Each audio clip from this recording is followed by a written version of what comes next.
이 시간에는 매우 의미 깊은 귀한 시간이 되리라고 기대가 됩니다. 특강 시간인데 코리아 기도 국민연합의 고문으로 계시고 또 여러분의 순서지에 소개가 자세히 나와 있습니다. 이경재 전 국회의원이신 그리고 남설교회 장로님이신 이경재 전 국회의원, 여러분들이 그 소개된 내용을 보시게 되면 내용이 참 많이 있습니다만은 청와대 대변인을 지내셨고 15대로부터 18대까지 국회의원을 지내셨고 그리고 지금 현재 박근혜 정부에서 방송통신위원장으로도 일하고 계십니다. 이 시간에 나오셔서 3.1절과 통일의 준비라고 하는 제목으로 특강을 해주시겠습니다. 우리 박수로 맞이하시면 감사하겠습니다.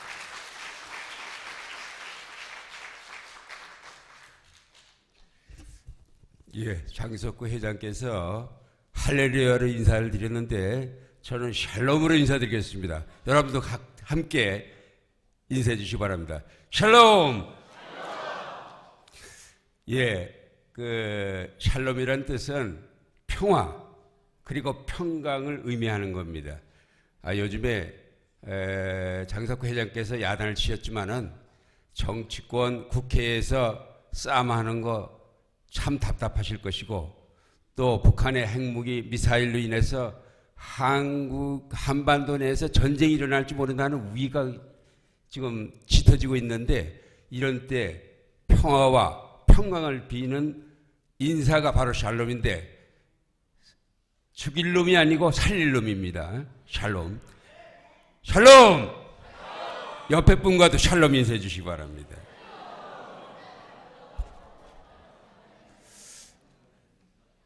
조금 전에 국회 해산했으면 좋겠다 하는 말씀이 계셨는데 해산하면 민주주의가 없어집니다. 오늘 여기 와서 보니까 우리 김영주 의원이 여기 오셨는데 저분은 10년 전에 제가 국회 환경노동위원장 할 때 환경노동위원이었는데 지금 환경노동위원장이 됐어요. 예.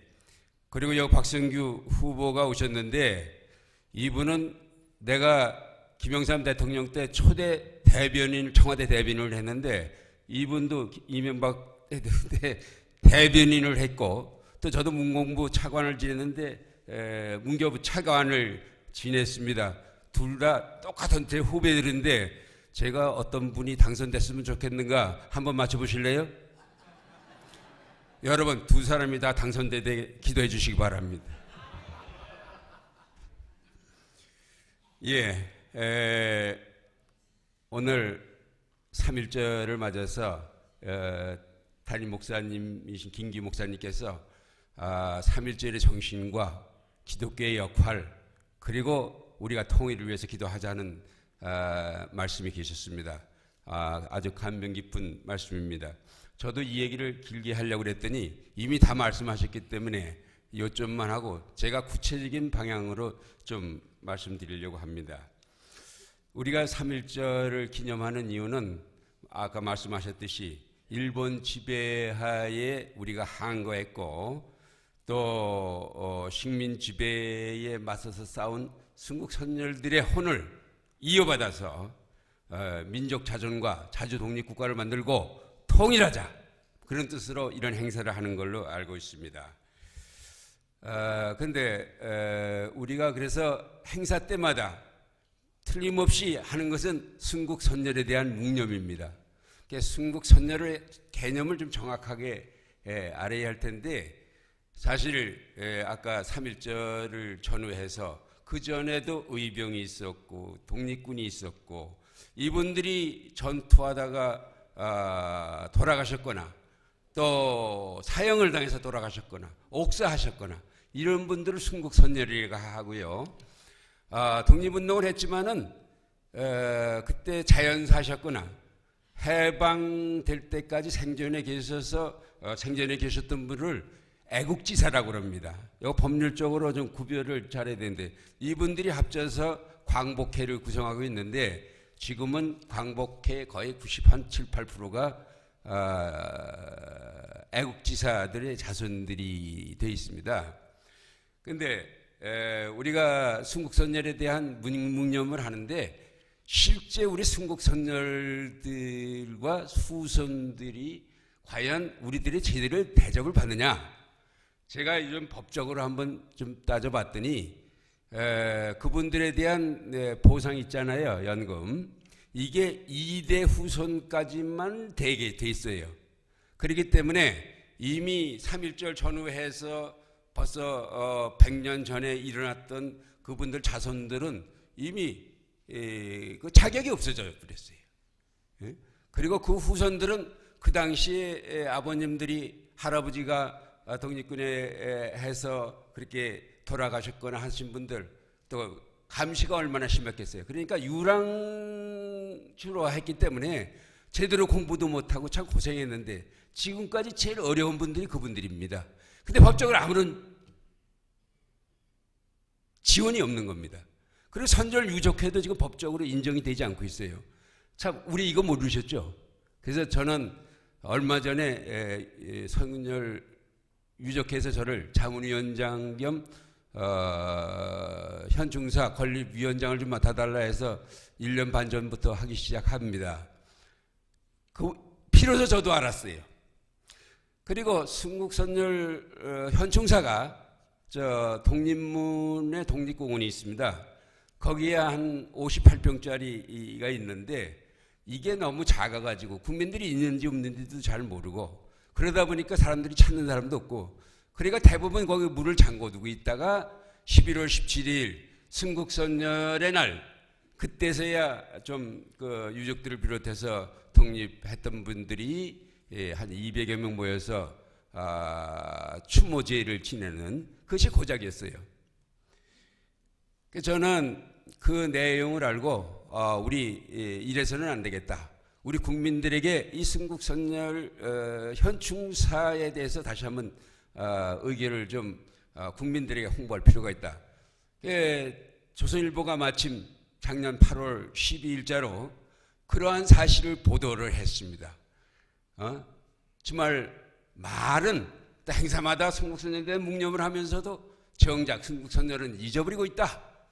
이제 그런 기사들이 났더니 요즘에 좀 분위기가 달라져서 작년 11월 17일 순국선열의 날에는 그 국회의장을 비롯해서 정부 장관도 나오시고 또 우리 기관의 사람들도 많이 모여서 한 2,500명이 아주 거대한 행사를 했습니다. 그리고 우리 위원회에서 일본은 우리 현청사보다도 한 500배 큰 야스쿠니 신사라는 것을 만들어가지고 거기서 아베도 오느니 장관이 오느니 해가지고 일본 정신의 총본산으로서의 일본 정신을 통합하는 그런 장소로 활용하고 있는데 우리는 이거 버려둔 이런 현충사를 가지고 되겠냐? 우리 야스쿠니 신사보다도 못지않은 우리들의 상징물을 좀 세워봅시다.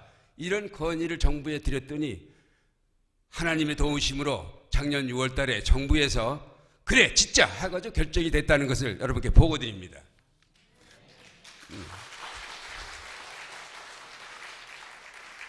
그래서 여기 보면은 97주년 아니에요. 2019년이면 100주년이 됩니다. 100주년에는 바로 이것을 완공시켜서 서대문구 형무소에 있는 거기 독립공원에다가 적어도 한 200억 정도 지금 예산이 확보가 됐습니다.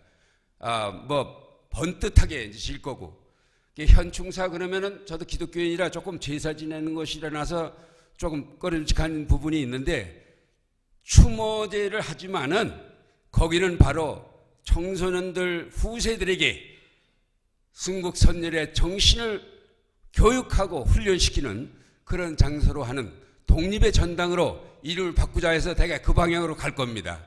여러분 박수 쳐주시면 감사하겠습니다.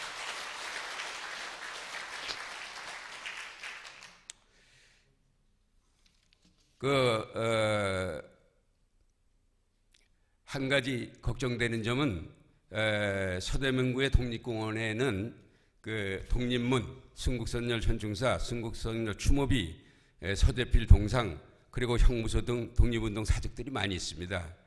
그런데 유관순 열사 등 수많은 야구 열사들이 사형, 옥사, 고문당했던 형무소가 항일 열사들보다는 좌파성의 민주 열사들의 성역으로 일부 바뀌고 있다는 사실에 대해서 좀 우리가 걱정이 됩니다.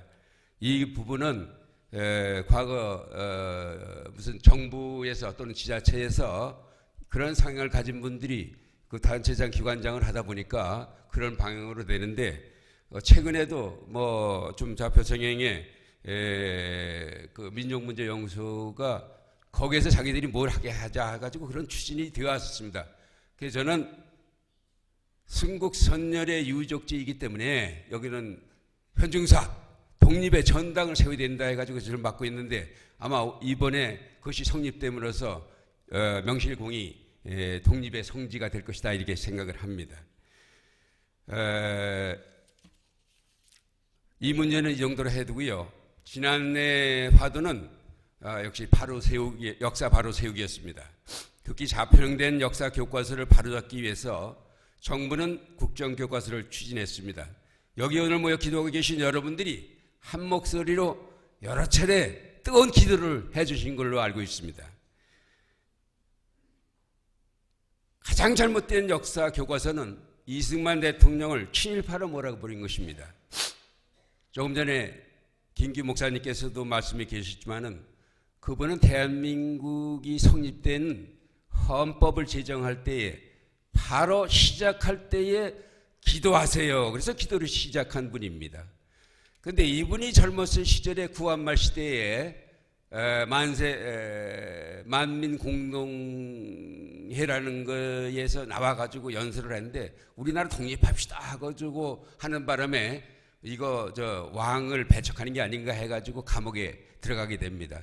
오랫동안 감옥에 있으면서 거기 들어오는 사람마다, 거기는 아주 파렴치한 범죄인들도 있지만은 독립운동하다가 또 뭐 이런저런 한 사람들도 많이 들어와 있는데, 그분들에게 교회 그 감옥 안에서 성경을 꼬박꼬박 가르쳤어요. 그래서 3.1운동 기념할 때 나가신 분들 중에서 여러분이 독립기념 선언문에 서명한 분들이, 그분들이 한 13분인가 이렇게 되어 있다는 사실은 정말 이승만 대통령의 기도 덕분이다, 저는 그렇게 생각을 합니다. 이럴 때 박수 치셔도 괜찮습니다.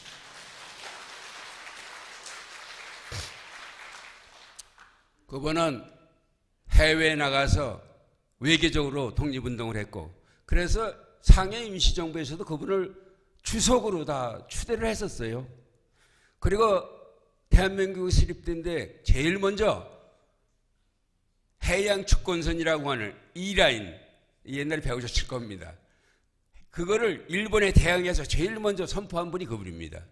근데 어떤 문제 때문에 친일 문제라고 그러는지, 아마 공산당과 싸우다 보니까 그 노독슬이라고 하는 경찰 중에서 베테랑을 써서 그 사람들 잡아놓았다, 그거가 친일파다 뭐 이렇게 얘기를 하는지 모르지만은, 글쎄 뭐 나라를 지키기 위해서 부득이해서 썼는지 모르지만은 이거 하나만 가지고 전체적으로 그분이 친일파다 이렇게 얘기하면 안 되잖아요.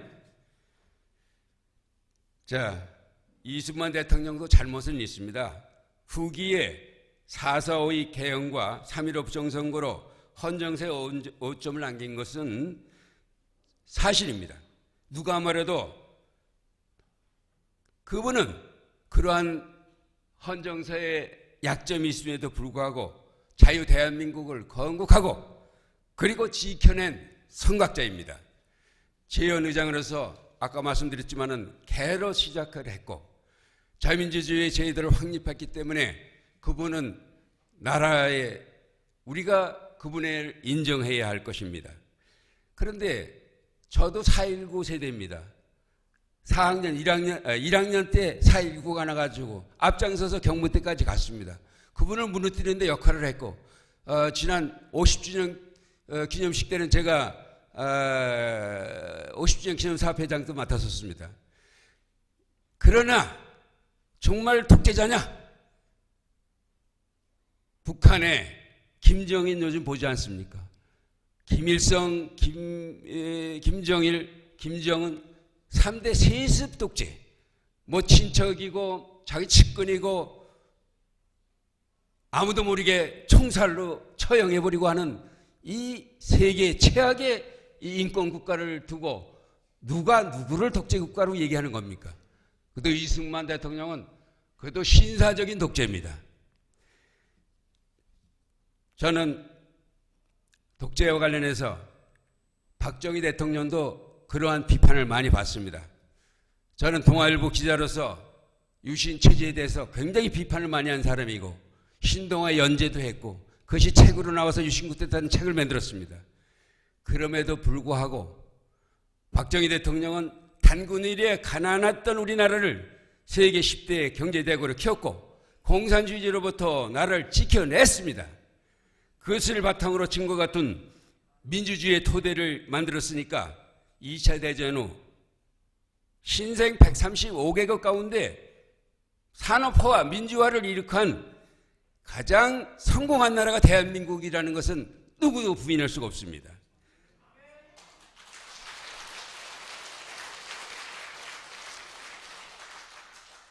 우리가 6.25 때 우리나라가 1인당 GDP가 50달러밖에 안 됐습니다. 저 케냐의 반, 저 필리핀의 4분의 1밖에 안 됐어요. 그런데 일주일 전에 우리 경제개혁원에서 발표한 거에 의하면 한국의 1인당 국민소득은 27,000달러로 일본의 84%에 해당된다. 엄청나게 일본을 따라갔습니다. 그런데 84%라고 그러지만은 일본에 가시면은 전철비나 택시비가 우리보다 두세 배씩 됩니다. 그러면 같은 1달러라도 우리나라가 더 풍족하게 쓸 수 있어요. 우리가 일본보다 더 잘한 겁니다. 불평하지 마세요. 감사하게 생각해야 됩니다. 그래서 역대 여론조사를 하면 역대 대통령 중에서 가장 훌륭한 대통령을 꼽으라면 압도적으로 박정희 대통령이 나오고 있습니다.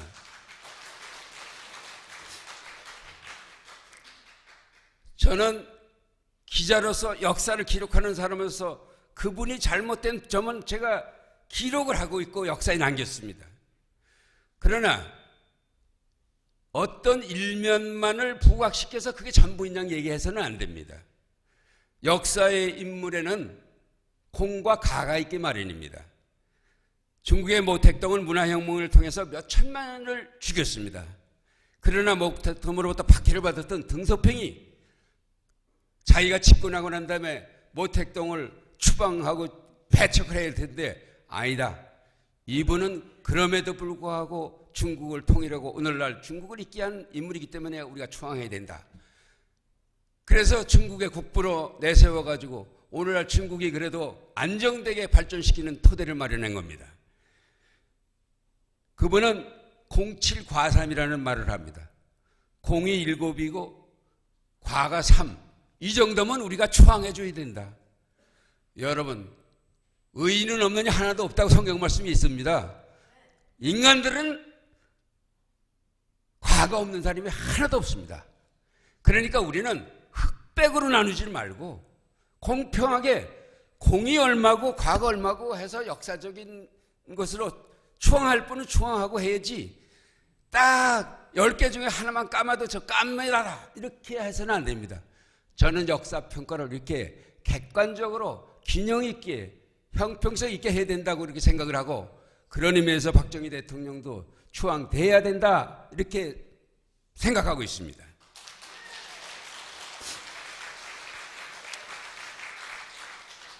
자, 이제 공과 가가 있는 옛날 인물들은 좀 이 정도 해두고요. 제가 볼 때에 공원이 쓰되 과는 거의 찾아볼 수 없는 인물이 하나 있어요. 그분은 우리 모두의 어머니인 바로 유경수 여사입니다. 왜 박수가 안 나오죠? 유경수 여사가 1974년 8월 15일 북한 하수인의 흉탄을 맞고 쓰러진 비운의 영부인입니다. 마지막 장례 행렬이 떠날 때 서울 시내 연도에는 수백만의 시민들이 그냥 온 거리를 가득 채웠습니다. 그리고 오열을 했습니다. 그리고 나중에 국립묘지를 찾아온 사람이 3년 동안 1530만이라고 통계가 나와 있습니다. 왜 그랬을까요? 우리가 잘 알고 있는 나환자인 하나운의 영전에 바치는 시를 낭독해 드리겠습니다. 유교사님은 민족 중흥의 희망으로 천지 안 가는 곳이 없이 다니시며 가시는 걸음걸음 외로운 사람을, 가난한 사람을, 슬픈 사람을, 유달리 사람이 꺼리는 문둥이촌을 찾으시며 나환자의 손을 잡았습니다. 우리나라 세계 어느 누가 이런 일을 하신 분이 있었던가? 님은 정말로 행복의 천사로 이 나라 이결에게 우러러보는 영원한 여인상이었습니다. 중략하고 우리는 님의 유덕을 잊을 길이 없어 이 땅의 나환자들이 이렇게 님의 명복을 빌고 있습니다. 지금 소록도에는 전국에서 유일하게 유경수 추모동상이 서 있습니다. 일제하에 소록도 섬으로 격리되어 죽음만을 기다리는 나환자들 앞에 하얀 한복을 입은 유경수 여사가 나타났습니다. 마중 나온 나환자들의 손을 일일이 잡아주셨습니다.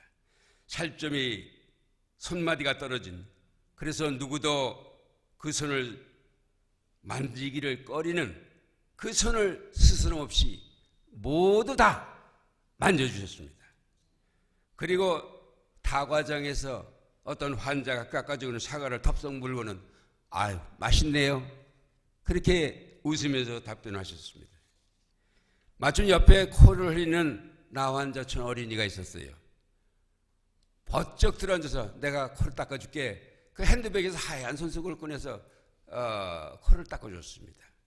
장례는 감동으로 가득 찼습니다. 나환자가 아닌 똑같은 사람으로 대해줬기 때문입니다. 마음뿐이 아닙니다. 꽃씨를 보내 꽃밭을 만들도록 하고 시돼지를 보내서 마을마다 공동 양동 사업장을 만들도록 했습니다.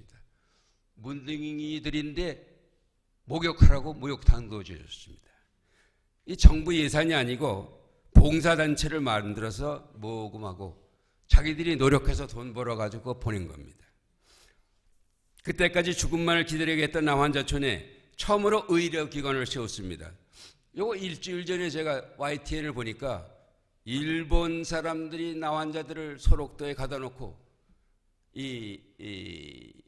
아이를 낳지 못하게 하는 그 중성자형으로 뭐를 만들었다고 그럽니다. 나는 뭐 방법이 뭔지 모르겠는데, 그거는 이 사람들은 가능성이 없으니까, 그저 생사람 죽일 수는 없으니까 그대로 여기서 살다가 죽어라, 그런 얘기입니다. 그럼에도 불구하고 유경수 여사께서는 끝까지 그래도 생명을 살리도록 노력을 해야 될까. 그래서 의료기관을 섰다 하는 것을 일주일 전에 그 언론 TV에 나가는 걸 제가 봤습니다. 이러한 사업은 전국에 흩어져 있는 63개의 나환자촌 전국에 다 그렇게 돌아다니면서 하신 겁니다. 인간 사람, 생명의 존엄을 몸소 실천하신 것입니다.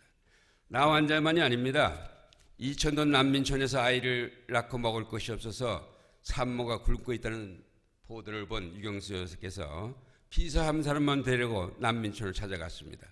조금 후에 밖에 약간의 저희들이 홍보 책자를 하나 만들어 놓은 게 있는데 그 사진이 다 나와 있습니다. 질퍽거리고 더러운 거리에 얼기스러기 엮어놓은 판자촌에 산모가 낯선 여인으로부터 쌀과 미역을 받고는 눈물을 흘리며 어느 단체에서 오셨습니까? 그러니까 물었어요. 유경수 여사인지를 몰랐죠. TV가 없으니까 못 봤지. 유경사는 몸을 잘 살피시고 아기 건강하게 있기를 바랍니다. 그러면서 미역국을 끓이고 쌀을 밥을 해서 이렇게 먹이고 나서 이름도 알리지 않고 돌아왔습니다. 어느 여름 홍수로 인해서 한강변에 그 섬이 있는데 이게 물이 차올랐어요. 그러니까 난민들이 저 학교로 전부 올라갔습니다. 그런데 이 소식을 듣고 저녁이 다 됐는데 유경사가 또 그 비서관을 데리고 그 구호품을 가지고 갔는데 거기에 가려면은 저 배를 타야 되는데 뱃사공이 절대 못 가겠대요. 지금 한강물이 부르고 비가 오는데 어딜 갑니까? 그래도 가야 합니다. 그리고 만리를 무릅쓰고 쪽배를 타고 건너가서 주민들을 만나고 돌아왔습니다. 아주 밤늦게 들어왔다 그래요. 국민이 어려운 처지에 있을 때 생명의 위험도 돌보지 않는 헌신의 모습이었습니다. 그래서 유경사를 두고 가난한 이들의 어머니로 불리는 인도의 마리아 테레사, 마더 테레사라고 비유되기도 합니다. 여사는 착하고 자비로운 어머님만은 아닙니다. 새마을 운동이 한창이던 때 우연히 삼양동 새마을 사업장에 보내진 씨암탉, 씨돼지가 하나도 남아있지 않다는 얘기를 들었습니다. 유교사 대통령에게 전화를 걸었습니다. 도대체 삼양동에 있는 새마을 사업이 거기 씨암탉 또 양돈 사업이 잘 되고 있다는 신문 보도를 봤는데 거기 씨암탉도 하나도 없어졌더니 웬일입니까? 그랬더니 대통령이 나와셔서 시장한테 당장 알아보라고 했습니다. 진짜 아무것도 없었습니다. 옛날에는 아무리 위에서 뭐라 그래도 그 공무원들이 적당히 해가지고 보고만 그럴듯하게 올리는 거예요. 이걸로 인해서 그냥 전국에 야단이 났습니다. 그래서 이 이후로는 청와대에서 출입 기자들이 이 얘기를 알고 청와대 안에 가장 센 야당이 유경수 여사다, 그런 보도가 나올 시대가 했다는 겁니다. 이런 때 왜 박수도 안 치시지?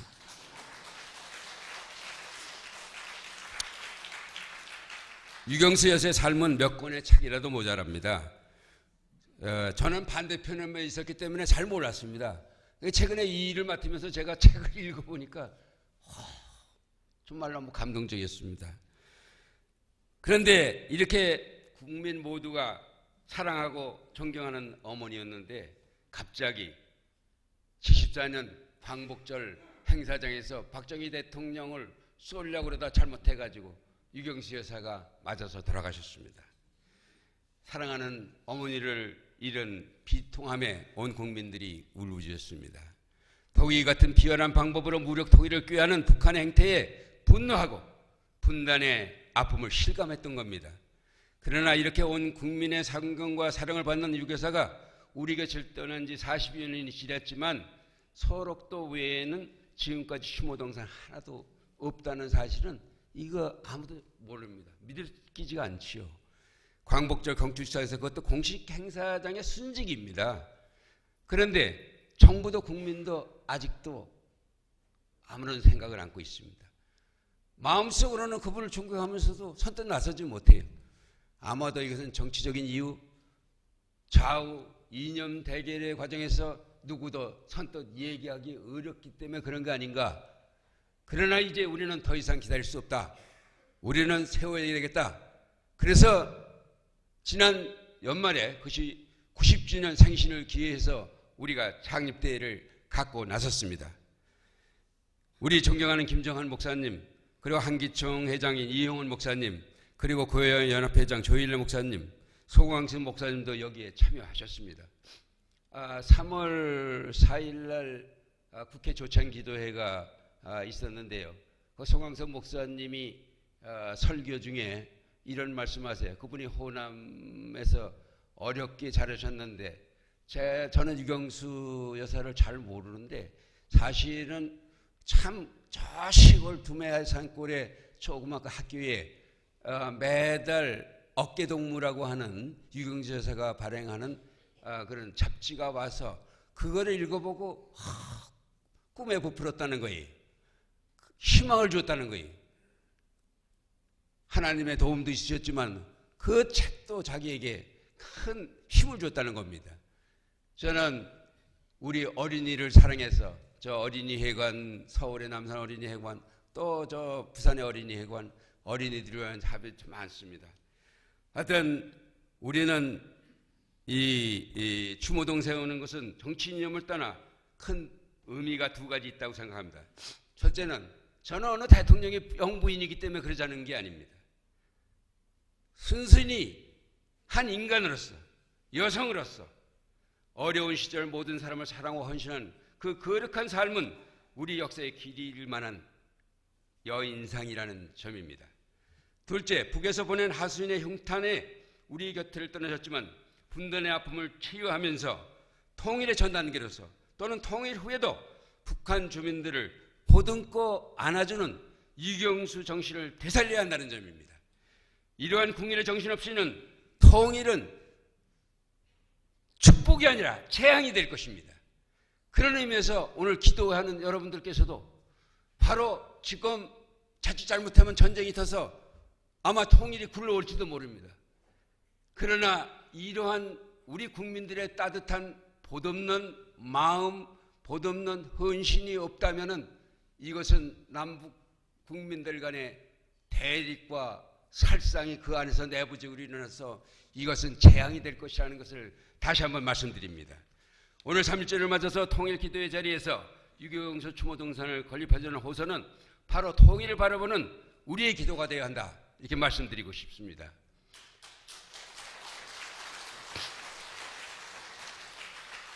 오늘 여러분 나가실 때 조그만 책자하고 거기에 입회 원서가 있습니다.